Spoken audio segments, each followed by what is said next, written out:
Hello everybody.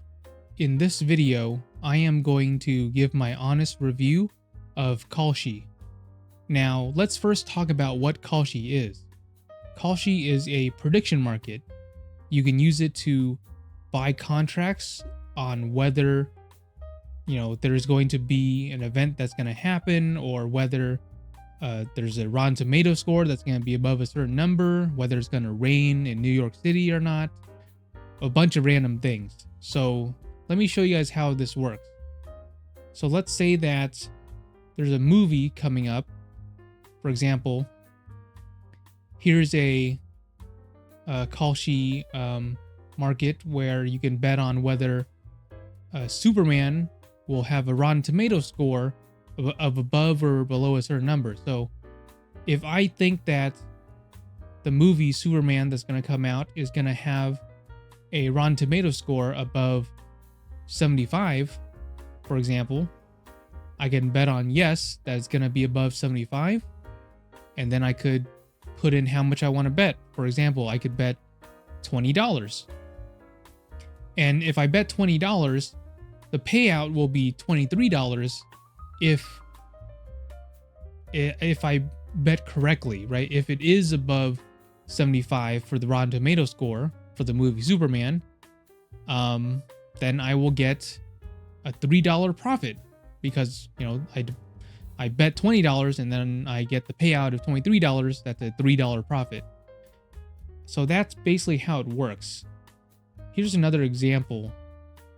Let's see. Women's basketball. So let's say that there's this game that's coming up. I can buy a contract for whether Minnesota or Atlanta will win. So if I think that Minnesota is going to win, I could bet on yes for Minnesota. And I could put, let's say $30.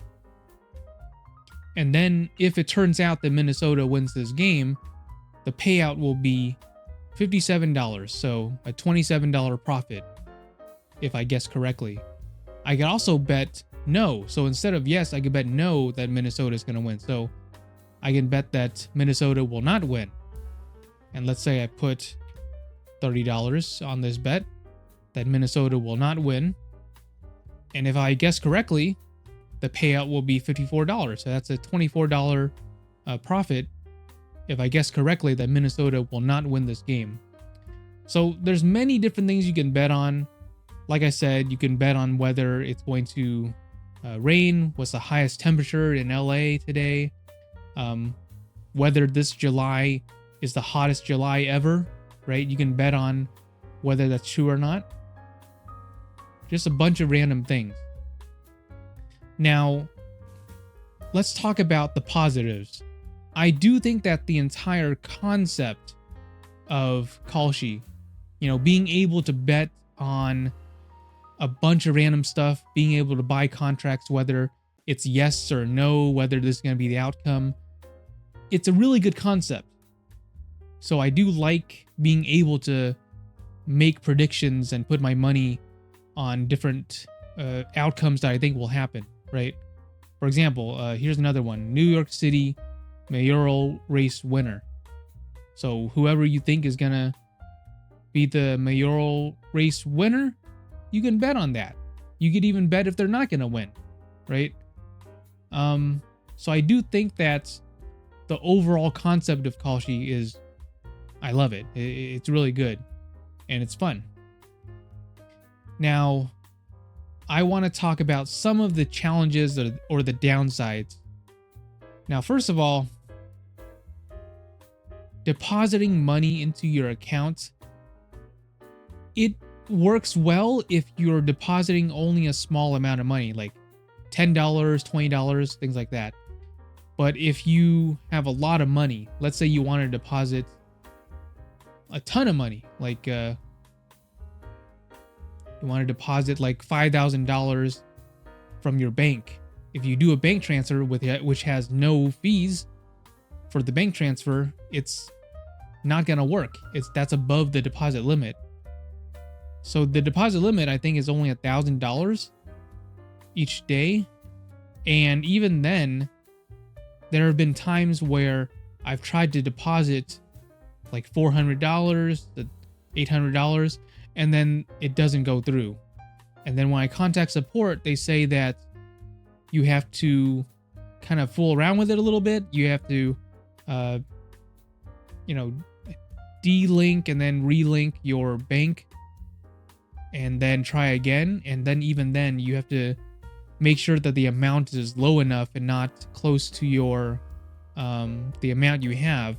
But even then, I've tried all different kinds, and I still run into problems every now and then with the bank transfer. Debit card, you can deposit 2.5K max every 24 hours, and this is immediate. However, this has a fee. It has a 2% processing fee. I don't want to have to pay a processing fee just for depositing money into my account. And there's other options too, but wire transfer for my bank that I use, wire transfers cost $30 each. And then crypto, I don't use crypto. But yeah, realistically, for my purposes, I would like to use the bank transfer, and I would like the deposit limit to be higher than $1,000. So that's one of the limits that is limiting to me personally, but everybody's different, right? If you don't care about depositing thousands of dollars into your account and you only want to deposit, $10, $30 here and there, then it should work okay. Another thing that I want to talk about is the fact that, and this relates to my first point as well, in that it works better if you're only working with a smaller amount of money, but it doesn't work very well if you're working with a ton of money. So for example, let's say that if we go to, how about culture, and then let's say I want to bet on game of the year, right? So there's which is going to be the game of the year at the Game Awards. There's different options here. Claire Obscure Expedition 33, Death Stranding 2 on the beach, Donkey Kong Bonanza. So there's different games I could bet on that I would think would be game of the year. So for example, let's say that I think Donkey Kong Bonanza will be game of the year. I could bet $10, and then the payout will be $58 if I win. However, if I bet $100, now the payout is only $558 if I win. Not the same percentage that I would gain if I were to only bet $10, right? $10, $58 is the payout. However, $100, only $558 is the payout. If it were to be the same percentage gain, the payout would be $580, not $558. And then when I go up even further, let's say I'm betting $1,000. Now it's not even $5,000. It's $4,461. So again, the more money you bet, the less percentage gain you'll make if you were to be correct. And if I go a step further, if I'm so confident that Donkey Kong Bonanza will win Game of the Year to bet $10,000 on it, this one actually has better odds, but still not the same as the $10 and getting $58 payout back. So it's not consistent when you bet higher amounts of money. It's not the same percentage gain. Not only that, but there's some markets that are so low volume that you can't even make a big enough bet size. So, for example, let's see here. Let me see if I can find one.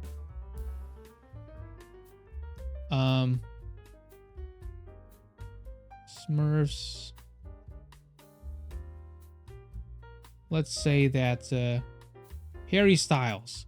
So let's say that you love Harry Styles and you think that Harry Styles is going to have a #1 album this year, right? Harry Styles has a #1 album this year, yes or no? let's say you vote yes that he will have a number one album this year, and you bet $10. Again, no problem if you're just betting $10. The payout will be $14 if you're correct. However, if you're betting $100, now the payout is $139. And if you're betting $1,000, it's only $12.87. If you're betting $10,000, it's only $10,447. And if you're betting $100,000, it won't even let you bet that much.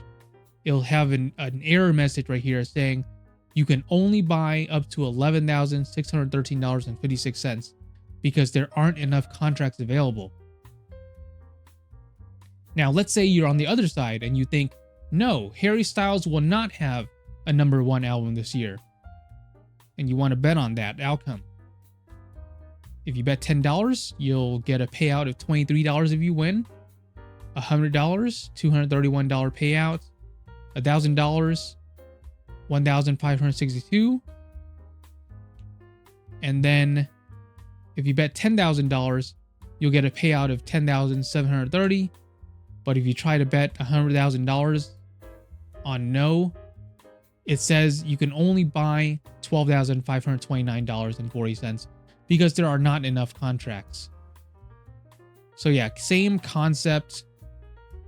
There are some markets where if you want to bet super big, like you want to make a very big bet, like, $20,000, $40,000, things like that, you can't really bet those big amounts.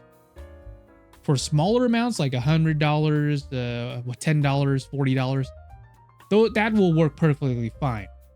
But it's when you want to make these big bets that it really doesn't work because there might not be enough contracts available.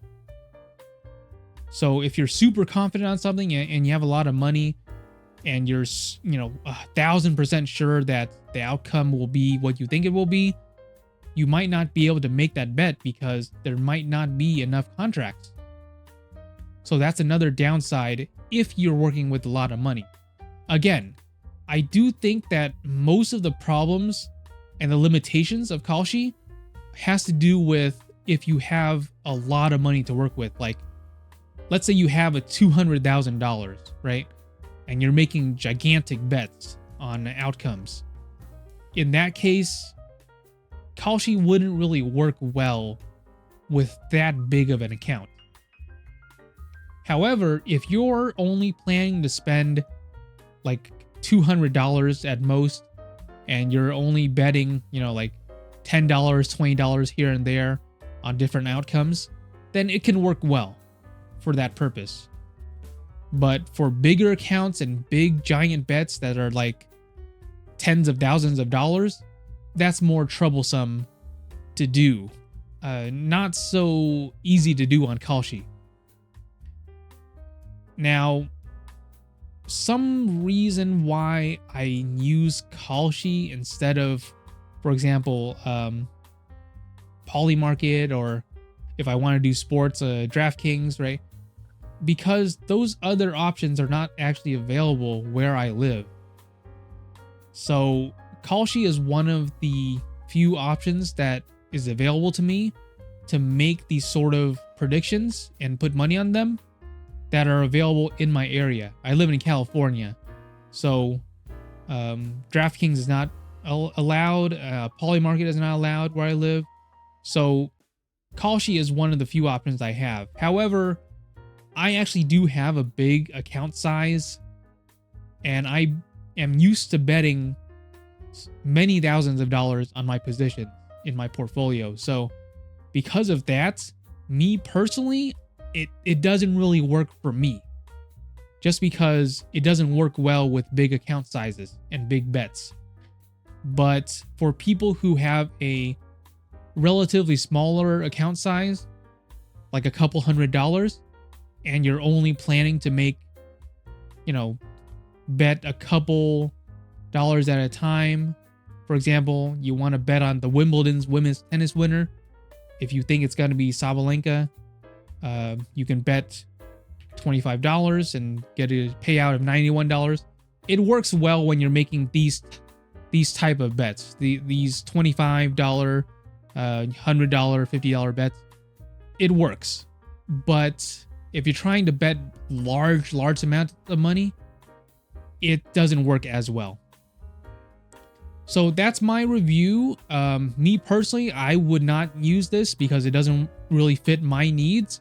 But I would say that if you're someone who has a smaller account size, Kalshi might be your best option if you want to make these sort of bets on prediction markets. Anyways, that's pretty much it for my review. I hope you guys enjoyed watching me give examples and go over the pros and cons of using Kalshi, and who it would be a good fit for and who it would not be a good fit for. That's it for my review. Thanks for watching, and I'll see you guys next time. Thank you. Bye.